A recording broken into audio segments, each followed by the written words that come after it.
Hi, this is Chris with Nightfall Audiobooks.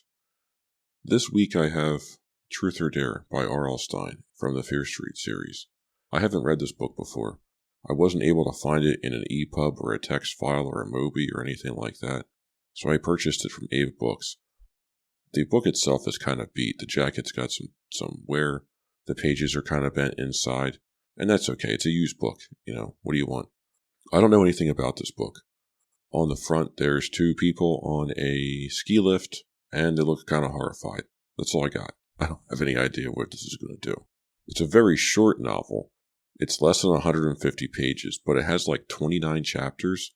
So we're going to have another one of those ridiculous books where it's going to be like 5 episodes long, and you're going to get like part 1 will be chapters 1 through 10 or something crazy like that.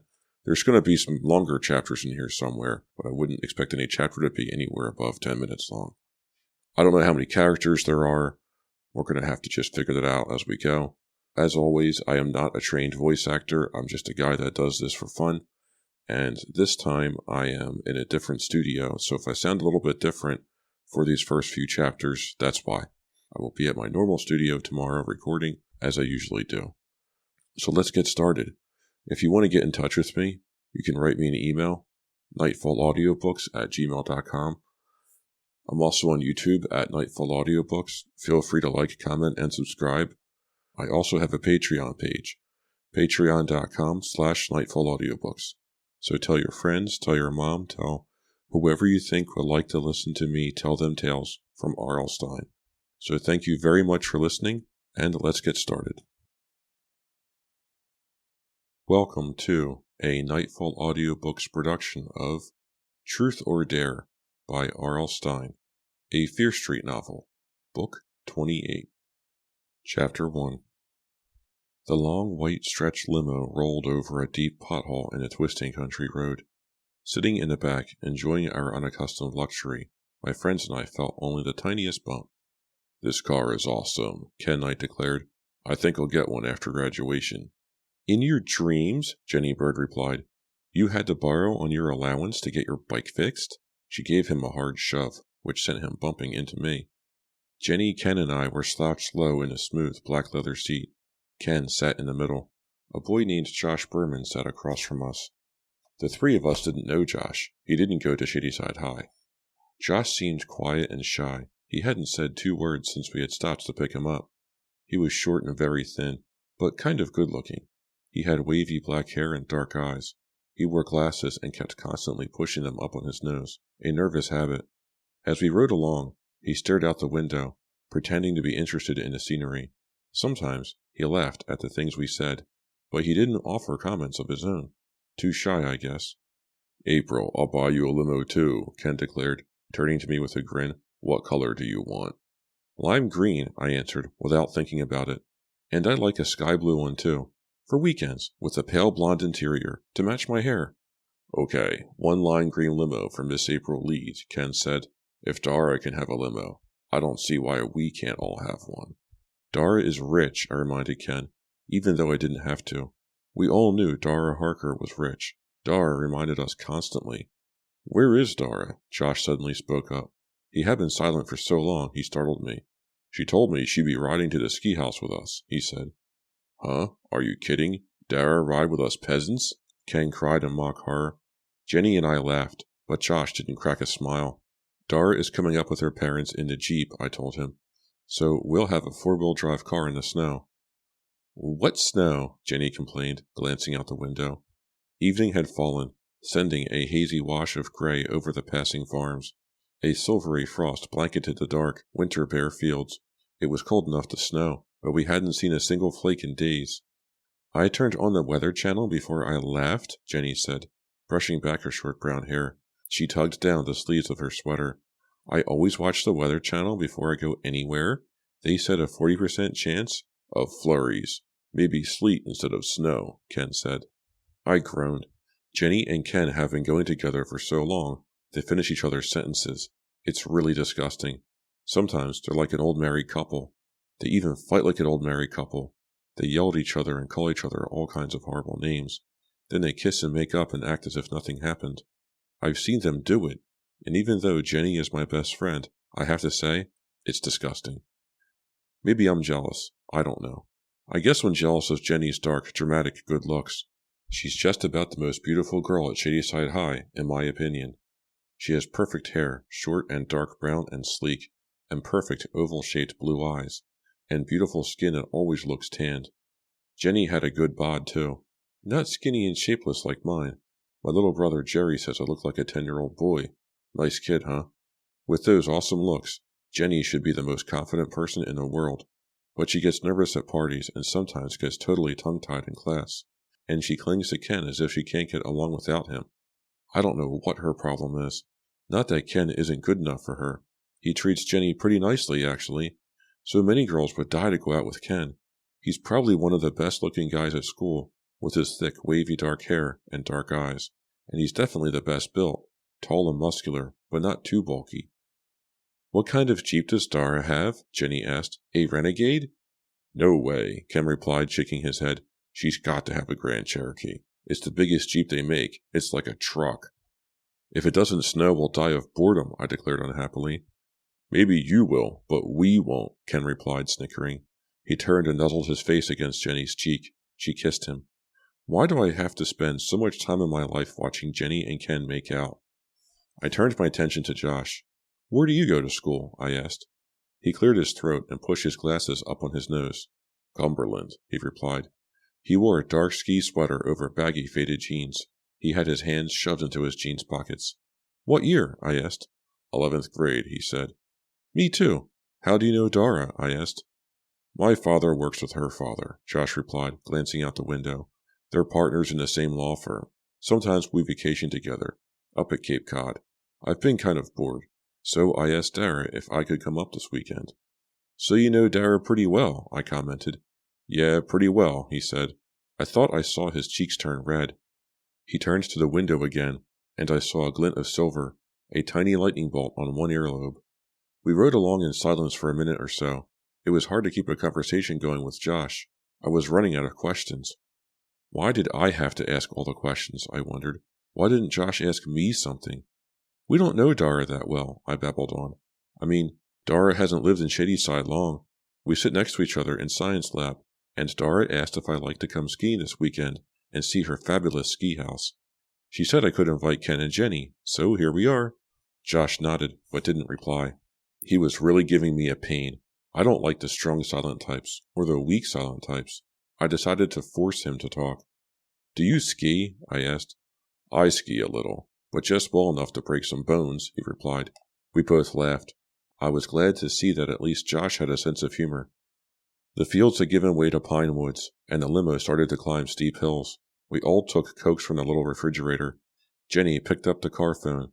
She called our friend Corky Kokorin back in Shadyside, and bragged about how she was calling from a limo. Who else can we call? Ken asked. But the limo stopped suddenly. Ken set the phone back on its holder. The driver climbed out and opened the back door for us. Hey, we're here, I declared. I slid out onto the gravel driveway in front of the garage and took a deep breath. Cool, fresh mountain air. I shivered. It was much colder up here than it had been back in Shadyside. I gazed around at the dark pines that covered the hills, black shadows against a starless purple night sky. Hey, was that a snowflake? Ken asked, holding both palms up. You're the only flake up here, Jenny teased him. She shoved him with both hands. He pretended to stagger back until he landed on the hood of the limo. The driver had moved to the trunk and was pulling out our bags and skis. I turned and gazed at Dara's house. Wow, I uttered out loud. The house was long and low and beautiful.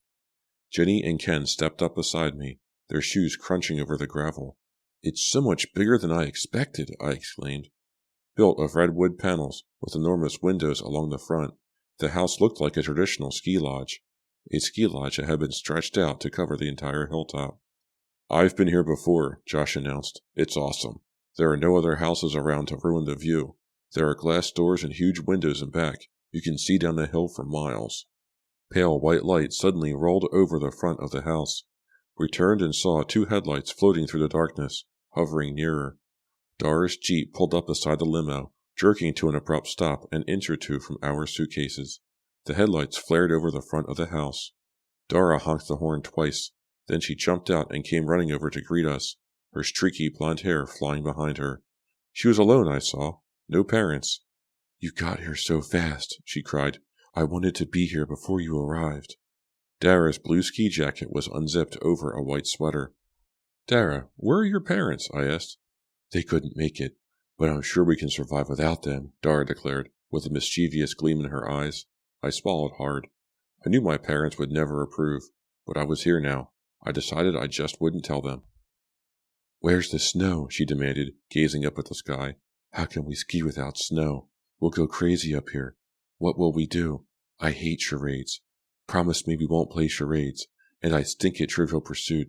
I can't remember anything about the Partridge Family or the Brady Bunch. Really, the last time I played, I threw the cards in the fire. That's the way Dara always talks, without taking a breath, always excited, and she has a hoarse, croaky kind of voice, which makes her sound kind of comical. Dara is nice-looking, really cute, but not naturally beautiful like Jenny. She has long tangles of crimped blonde hair, which she has streaked with white blonde. She has a perky little nose. I don't think it's hers. I think she had a nose job before she moved to Shadyside last year. Her best feature is her eyes. They're big and round and pale, pale blue. Dara fumbled in a pocket of her ski jacket and pulled out her keys. It's got to snow. Maybe we'll all do a snow dance under the moonlight later, she said as she unlocked the front door and pushed it open. She turned to the limo driver. Frank, would you bring the bags into the house? I'll show you where they go. The skis go in the locker around back. The driver nodded and moved quickly to grab up the bags. Hi, Dara. Josh stepped forward shyly, his hands awkwardly at his sides. Oh, Josh, I didn't see you, Dara exclaimed. I forgot you were coming, she added cruelly. Hey, listen, invite yourself up any time. You know there's plenty of room. How's it going? She didn't wait for Josh to reply. Instead, she turned to me. April, let me see that parka. Does it have a fur lining? I've been looking for one just like that. I caught a hurt expression on Josh's face. I think he hoped for a better greeting from Dara. I was holding my new blue ski parka in my arms. I held it up for Dara to see. It's really warm, I said, and it wasn't very expensive. I suddenly felt foolish. Dara didn't care if the parka was expensive or not. Her family didn't have to pinch pennies like mine. She probably didn't even check out the price tag when she bought a coat. What's the fur inside? She asked, rubbing it with her palm. Soft. I think it's dog fur, I joked. And then I added, actually, it's fake. Dara laughed. Come on in, guys. She held open the storm door. I hope the heat is on. The furnace conked out last winter, and all the pipes froze. Just be thankful you weren't here. My dad went ballistic. I followed Ken and Jenny into the house. Behind me, I heard Josh say something to Dara, but she didn't hear him. She was giving Frank, the driver, more instructions. It was pitch black inside the house. I fumbled on the wall for the light switch, but couldn't find it. I heard the limo door slam. Headlights slid over the wall as the car backed down the drive. Frank was driving the limo back the 100 miles to Shadyside. Josh moved beside me. Just ahead of us, Ken had his arm around Jenny's shoulders.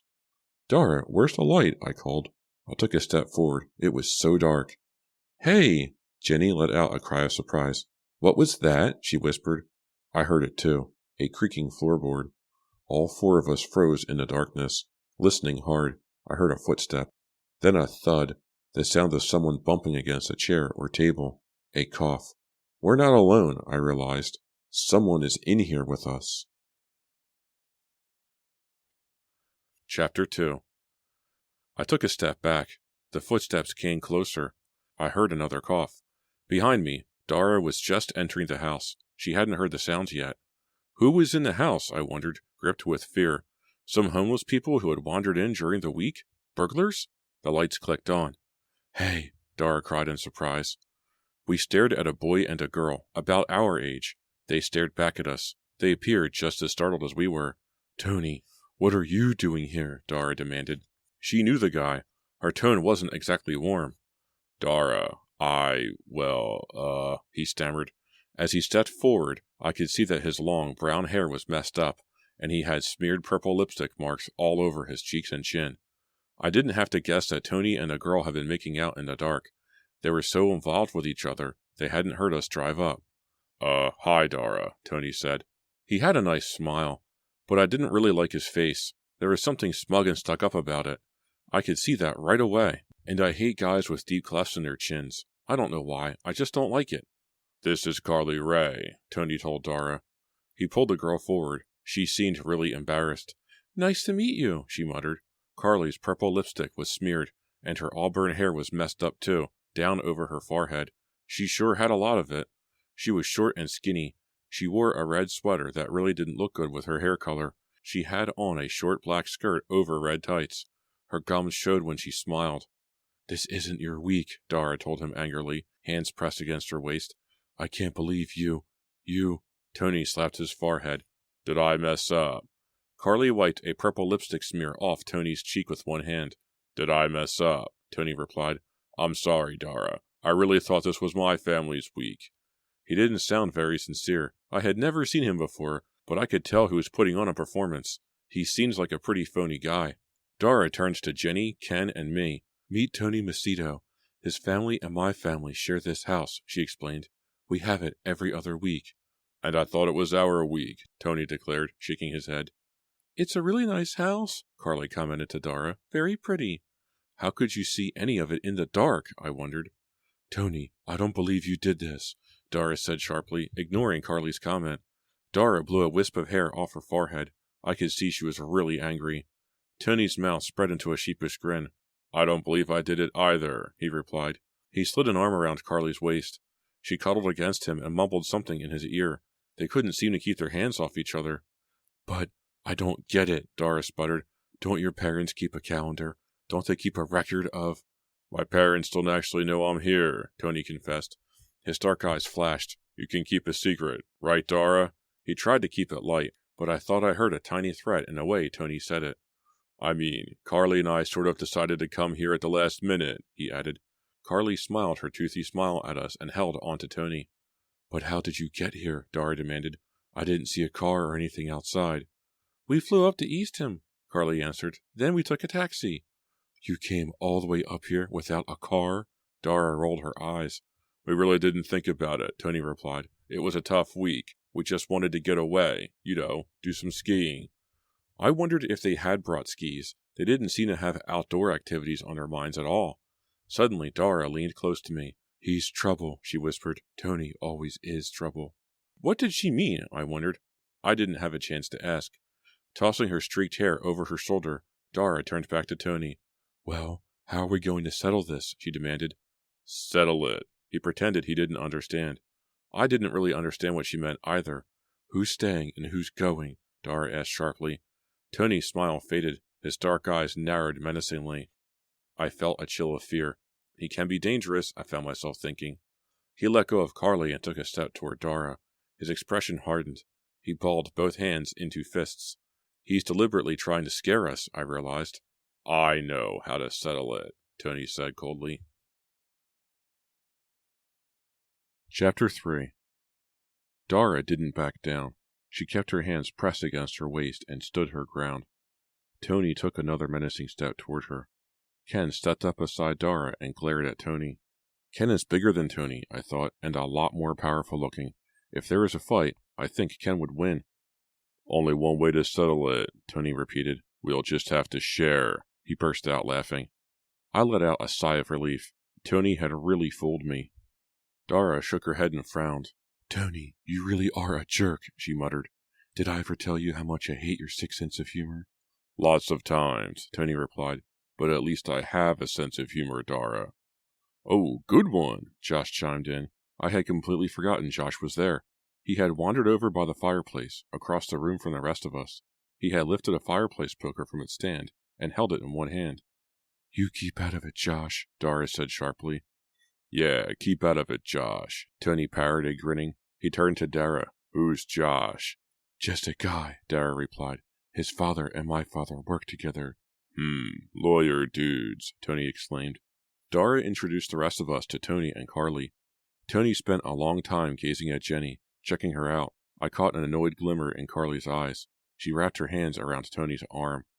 I guess we have no choice. We'll share the house, Dara agreed grudgingly. She gazed sternly at Tony. I guess we can get along for one weekend. There's a first time for everything, he declared. Carly laughed uncomfortably. Jenny and I exchanged glances. It was obvious to both of us that Dara had had trouble with Tony in the past. "There are plenty of bedrooms," Dara said, counting them on her fingers. She stared up at Tony, who was nuzzling Carly's cheek. "Do you and Carly plan to share a room?" Tony stepped away from Carly. He shook his head at Dara. "You always did have a dirty mind," he told her. "It takes one to know one," Dara shot back. "Carly and I have already staked out separate rooms," Tony replied, ignoring Dara's wisecrack. He gestured to Ken and Josh. "These guys can share the room with a bunk bed. No problem." "I have to sleep on the top," Josh said, swinging the fireplace poker. "I get claustrophobic." "No problem," Ken replied. "See? And all the girls get to have their very own rooms," Tony said, grinning his smug grin. He walked over and draped an arm around Dara's shoulders. "Isn't this going to be fun?" Dara glared back at him coldly and didn't reply. We all went to our rooms to unpack. The house stretched out in 2 long wings, with the big living room and the kitchen in the middle. The boys' rooms were down at the end of the long hall that stretched to the left. The girls took the wing to the right. Dara had her own room, the one nearest the living room. Jenny and I had rooms across from each other, halfway down the hall. Carly's room was next to Jenny's. Jenny unpacked quickly and came into my room. "What a view!" she declared, pulling back the white curtains and peering out the double-glass doors. I stepped up beside her. We could see dark pine trees all the way down the steeply sloping hill. The night sky had turned a hazy pink. "Look, it's snowing!" I cried, pointing. "Call that snow?" Jenny complained. "It's just a few flakes." "But it's a start," I declared cheerily. I really wanted to have a good time this weekend. It had been a pretty dreary winter for me so far. I had broken up with my boyfriend in October. A few weeks after that, my mom had lost her job, which meant the family was on an even tighter budget than usual, and then I had missed nearly 2 weeks of school with a really bad flu. Time to have some fun, I decided. As I told Josh in the car, I didn't know Dara very well. She had moved to Shadyside a few weeks before school started, but when she invited me to her ski house, I jumped at the chance. Jenny and I returned to the living room to find a bright fire blazing in a wide stone fireplace. Ken and Tony were piling on more logs from a basket of firewood in the corner. I was glad they had built a fire. With all the big windows and sliding glass doors, the house was really drafty. As I lowered myself into a soft, comfortable armchair facing the fire, I could feel the chill of a breeze from the glass doors behind me. Feeling the warmth of the fire, listening to it crackle, I gazed around the big, wood-paneled room. There were 2 seating areas, 2 circles of armchairs and dark leather couches. A long wooden coffee table was cluttered with stacks of old magazines and newspapers. Large, framed posters of European ski resorts filled the walls. Tony stepped away from the fire and turned to admire it for a few seconds. Then he joined Carly on a couch at the back of the room. A few seconds later, the 2 of them were smooching away. They didn't seem to care, or even notice, that the rest of us were there in the room. Ken and Jenny shared a big, overstuffed armchair near me. They gazed silently at the fire. Josh sat by himself on the end of the couch, tapping his hand rapidly on the padded arm. "Come on, snow!" Dara cried. She stood at the window, her hands pressed against the glass, peering out at the few flakes drifting slowly down from the sky. "What does a pink sky mean?" she demanded. "Does that mean snow or no snow?" "It means pink snow," Ken joked. Dara spun around and rolled her eyes. "You're about as funny as Tony," she told Ken. Then she turned to the couple in the back of the room. "Don't you 2 ever come up for air?" "We don't hear you," Tony called back to her. Dara dropped down on the other end of Josh's couch. "Nice fire," she commented, raising her feet to the coffee table. "We'll have to get more firewood later."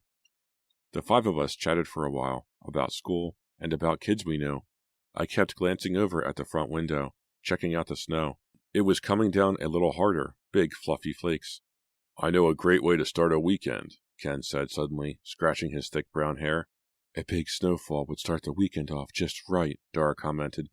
"No, I mean break the ice," Ken said. "We don't really know each other that well." He glanced at Josh, who had stopped tapping his hand and was staring into the fire. "It would be fun to play a game or something. Something to help us get to know each other. Truth or dare?" "Excuse me, I don't think so," Josh declared. "Don't you like to play Truth or Dare?" I asked him. Josh shook his head. "I don't really like games." He glanced uncomfortably at Dara. "I think it's a great idea," Dara exclaimed excitedly. "Let's do it. Let's play. It's a perfect game for tonight. Let's see what dirty secrets we can drag out of one another. I laughed. I found myself beginning to like Dara. I liked the way she threw herself into things, the way she got excited so quickly. Dara lowered her feet and leaned forward eagerly. We all leaned forward. Josh groaned, but agreed to join us. And so we began our game of Truth or Dare. It seems like a really good idea at the time. As Ken had said, a good way to break the ice, to get to know one another. We had no idea of knowing that a simple game would lead us to so much horror. Chapter 4. Tony, do you two want to play? Dara called to the back of the room. They didn't reply. Something popped in the fire. The sound made me jump. I realized I felt a little tense. I always get tense before starting a game like this. I guess everyone does. I mean, it's so easy to make a total fool of yourself in Truth or Dare. I've never played Truth or Dare, Josh confessed. He pushed back his black hair, then adjusted his glasses. Is it like 20 questions? No way, Jenny replied. Truth or Dare is real simple, Dara told Josh. Even you can get it. Oh, wow. You're cruel tonight, Dara, Josh accused, shaking his head. Just being a good hostess, Dara joked. Either you answer a question with the truth or you accept a dare, Ken explained to Josh. That's all there is to it. Josh still appeared puzzled. You'll see how it works, Dara told him. Ken can take the first question, since this was his idea. Okay, Ken gulped. He glanced at Jenny, who snuggled beside him in the big armchair. The flickering, darting fire made shadows dance over the room. Outside I could see the snow starting to come down harder. I smiled, feeling warm and cozy in front of the fire. What is something you did that you're really ashamed of? Dara asked Ken. Excuse me? He cried, his mouth dropping open. Dara asked it again. What is something that bothered your conscience for a long, long time? Ken laughed. Oh, wow. I think Josh should go first, since it's his first game. No way, Josh cried. He jumped up from the couch and made his way to the fireplace. Just kidding, Ken told him. Will you answer the question? Dara asked Ken. Or will you take a dare? Don't you have any multiple choice questions? Ken joked. Hey Ken, this was your idea, I shouted. Come on, let's play. Okay, he grumbled, shifting uncomfortably in the chair. I'll answer the question. Josh picked up the fireplace poker and began poking at the logs, sending up glowing cinders. Something I'm ashamed of, Ken murmured, thinking hard. You'd better leave me out of it, Jenny threatened. She laughed an uncomfortable laugh. Oh, I remember something, Ken told us. This was pretty bad. It better be, Dara said. I was in a store once, a long time ago. It was that comic book store on Division Street. Remember it? I don't think it's there anymore. This is boring, Josh muttered, poking at the fire. Shh, let him get to the good part, Dara told him. Well, Ken continued, I saw a kid in there. A little kid, maybe 7 or 8. And the kid dropped a $10 bill. I guess it fell out of his pocket. And I picked it up off the floor and jammed it in my pocket. The kid searched and searched for it, and he started to cry. But I didn't tell him I'd found it. I kept the $10. And what did you do with it? Dara asked him. Bought comic books, Ken replied. Pretty bad, huh? It bothered me for months. Ken, I don't believe you. That's the worst thing you ever did, Jenny exclaimed, shaking her head. A grin spread over Ken's face. What could I tell you? Normally, I'm a saint, he boasted. Boring, Dara declared. You asked for something that stayed on my conscience, Ken cried, so I answered the question. But we want something sexy, Dara complained. We don't want to hear a dumb story about finding $10 in a comic book store. Ken thinks $10 is sexy, I joked. Everybody laughed. Let's think of a sexy question for Dara, Ken suggested. Whoa. Dara held up both hands as if to shield herself. A grin spread over her face. I've got a sexy question for you, April. Uh-oh, I murmured. I swallowed hard. Dara's eyes gleamed with excitement. What's the most embarrassing thing that ever happened to you while you were making out with a boy? She asked me. You mean like, did I burp or something? I asked, thinking hard. I could feel my face turn red hot. I knew I was blushing. The question or the dare? Dara insisted. The question, I answered. Once I was down in our family room, kissing this boy. Who? Ken demanded, grinning. Yeah, who? Tony chimed in from the back of the room. You wouldn't know him, I called back to him. Anyway, I was kissing him, and I forgot I was chewing gum. And somehow my gum went from my mouth into his. Oh, gross, Jenny declared, making a disgusted face. And he started to choke on it, I added, and I had to keep slapping him on the back until I coughed it up. Yuck, Jenny murmured. Pretty good, Dara commented. My face was still red hot. I hate embarrassing games like this. At least my turn is over for now, I thought gratefully. An idea popped into my head. Dara, I have a kissing question for you. I'm listening, she said, resting her chin in her hand and staring hard at me. Dara, of all the guys you've kissed, who was the worst kisser and why? Dara let out a sharp laugh. Good question, April. Jenny giggled. Ken eyed her sternly. Jenny, it's Dara's question. What are you giggling about? The question or the dare? I asked Dara. The question, she replied quickly. The worst kisser, huh? Slowly, she raised her head and turned it to the fireplace. A slow smile spread over her face as she gazed at Josh. She's going to name Josh, I realized. Josh's eyes bulged. A look of sheer panic twisted his features. Dara wouldn't do that, I told myself. She couldn't be that mean, could she? Her mischievous grin grew wider as she locked her eyes on Josh. The worst kisser. Before Dara could say another word, Josh raised the poker. Shut up, Dara, he screamed. Shut up, I mean it. Josh, I have to tell the truth, Dara declared cruelly. No. Josh uttered a raging howl, and before any of us could move, he came charging furiously at Dara, lowering the poker toward her chest.